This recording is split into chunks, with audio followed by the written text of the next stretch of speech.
ఇప్పుడే country delight యాప్ని download చేసుకోండి. Download the country delight app now.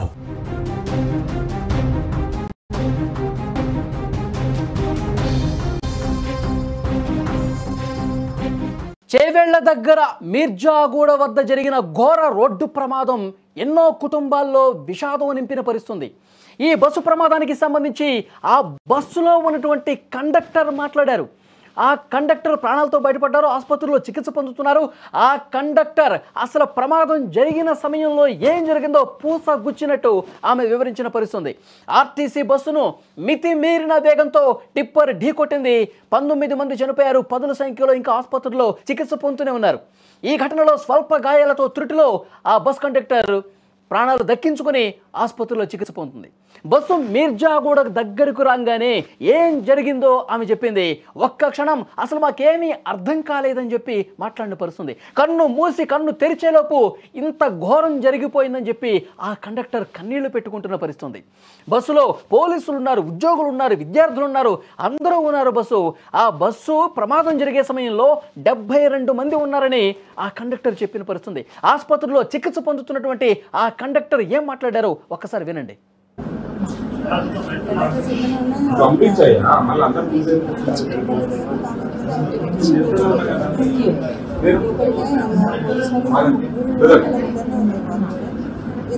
కొంచెం దూరంలో మామూలు అయితే స్లోనే ఉంది.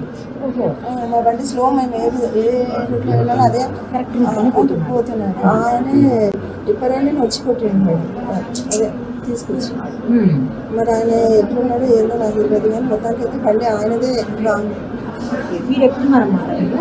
నేను నా సీట్లోనే కూర్చున్నాను. టికెట్స్ మొత్తం ఇచ్చేసారు? మొత్తం ఇచ్చేసినాను. అంత అయితే ఉన్నారు బాగా. అంటే మీరు లెఫ్ట్ సైడ్ ఫ్రంట్ సీట్లో ఉన్నారా అమ్మా? లెఫ్ట్ కదమ్మా. అవును, లెఫ్టే కదా. నా వెనక ఉన్న వాళ్ళందరూ కూడా సేఫ్గానే ఉన్నారు. డ్రైవర్ సీట్ వెనకాలని ఎక్కువ మీ మీద కూడా పడింది అమ్మ రాళ్ళు?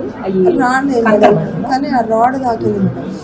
రాడ్ తాగి 15 ఫీట్లు పడ్డాయి.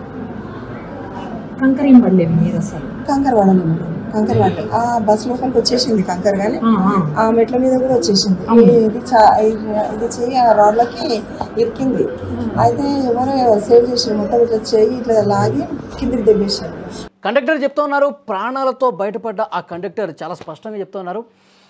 మీర్జాగూడ దగ్గరికి రాగానే ఒక్కసారిగా ఆ టిప్పరు ఢీకొట్టినటువంటి పరిస్థితుల్లో అసలు ఏం జరిగిందో అర్థం కాని పరిస్థితి ఉందని చెప్పి ఆమె మాట్లాడుతూ ఉన్నారు. అసలు ఒక క్షణంలో ఇదంతా జరిగిపోయిందని చెప్తూ ఉన్నారు.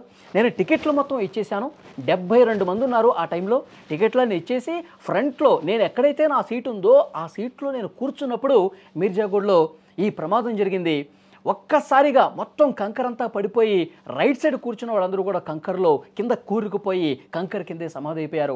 నా వెనకాల లెఫ్ట్ సైడ్లో కూర్చున్న వాళ్ళందరూ కూడా బయటపడ్డారు, ప్రాణాలు దక్కించుకున్నారు. నా చేయి కూడా ఒకటి కంకర్లో కూరుకుపోయింది. ఈ వెనకాల ఉన్నవాళ్ళు ఒక్కసారిగా ఆ కంకర్లో నుంచి నన్ను బయటకి ఇట్లా పడేశారని కూడా ఆమె చాలా స్పష్టంగా చెప్తుంది. ఈ ప్రమాదం జరిగినప్పుడు ఒక రాడ్డు తలకి బలంగా తగలటం వల్ల 15 కుట్లు పడ్డాయని కూడా ఆసుపత్రిలో చికిత్స పొందుతున్నటువంటి ఆ కండక్టర్ చెప్తున్నటువంటి పరిస్థితుంది. ప్రాణాలు దక్కించుకున్నారు ఆమె. ఇంత పెద్ద ప్రమాదం నుంచి లెఫ్ట్ సైడ్లో తన సీట్లో కూర్చోవటం వల్ల ప్రాణాలు ఈరోజు దక్కించుకున్నానని ఆమె మాట్లాడుతున్నటువంటి పరిస్థితుంది. కానీ 19 మంది పూర్తిగా కంకర కింద కూరుకుపోయి చనిపోయారండి. ఎన్నో కుటుంబాల్లో విషాదం జరిగిన పరిస్థితి ఆమె చెప్తా ఉన్నారు. అందులో పోలీసులు ఉన్నారు, తమ విధుల కోసం వెళ్తున్నారు. సామాన్య ఉద్యోగులు ఉన్నారు, హైదరాబాద్లో చిన్న చిన్న ఉద్యోగాలు చేసుకున్న వాళ్ళు ఉన్నారు. అలాగే కాలేజీల్లో చదువుకున్నటువంటి పిల్లలు ఉన్నారు. ఒకే కుటుంబంలో 3 పిల్లలు ఉన్నారు.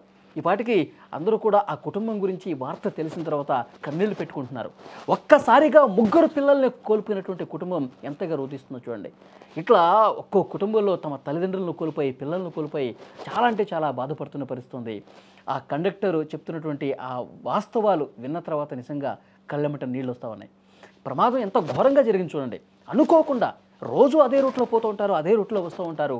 కానీ విధి వక్రీకరించినటువంటి సందర్భంలో వేగంగా మృత్యు రూపంలో వచ్చినటువంటి ఆ కంకర టిప్పర్ బలంగా ఢీకొట్టేసరికి కంకర మొత్తం ఇందులో అసలు కంకర టిప్పర్ కాకపోయి ఉండుంటే ఇంతమంది చనిపోయేవాళ్ళు కాదు, ప్రాణాలతో బయటపడేవాళ్ళు, చిన్న చిన్న గాయాలతో బయటపడేవాళ్ళు. ఒకళ్ళిద్దరికి ఏదైనా ఇబ్బంది అయితే అయ్యి ఉండేది, సీరియస్ అయితే అయ్యి ఉండేది. కానీ ఇంతమంది చనిపోయేవాళ్ళు కంకర వల్లే చనిపోయారని చెప్పి చాలా స్పష్టంగా అర్థమవుతుంది. ప్రాణాలతో బయటపడ్డ ఆ కండక్టర్ చెప్పినటువంటి వాస్తవాలు ఇవి.